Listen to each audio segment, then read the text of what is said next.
evening, folks. If you have your Bibles with you, we're going to begin tonight in Isaiah chapter 45.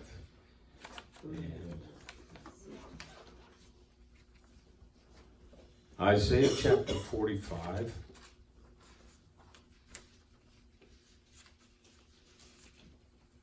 We're going to cover some things tonight that are a bit controversial, but I believe by the time we're through that you will be given enough information where you can make your own decision and weigh it prayerfully and consider some of the things that I'm going to present to you tonight. I want to talk to you tonight about what's taking place that we're all aware of.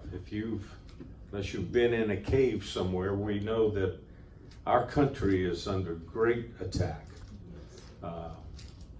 Not necessarily by a foreign enemy, but we are divided right down the middle. And the battle has become clearly defined between really forces of evil and forces of light. It's not always been that way, but it has increasingly become a situation where our nation is divided between those who would take a stand for righteousness versus those who want same-sex marriage, to be able to now kill a baby even after it's born.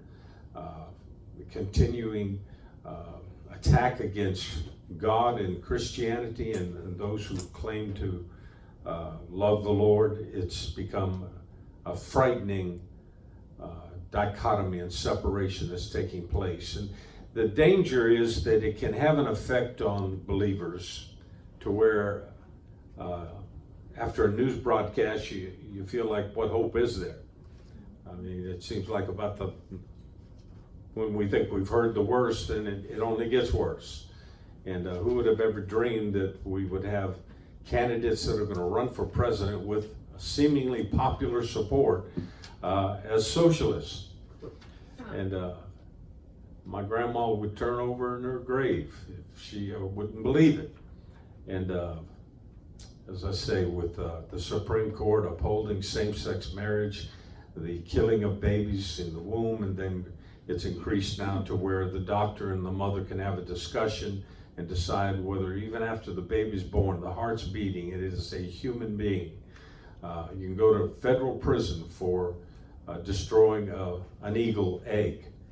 But now we protect doctors who would kill a newborn baby. And yet, I believe that there is hope beyond what the news says and what we see, we feel, and even what some theology would teach, that things are only going to get worse and worse, and then we'll finally get raptured out of here because God can't handle it anymore, and neither could we, so let's just get out of here. And I really don't see that in the Word. And I believe tonight I'm going to be able to show you some things that hopefully will give you some hope. And so I want you to follow with me as we begin in Isaiah chapter 45. We're going to begin at verse 1. This will be a Bible study tonight, so I'm going to ask you if you have the possibility of taking notes or follow very carefully with me, because this is a teaching that may be somewhat deep before we're through.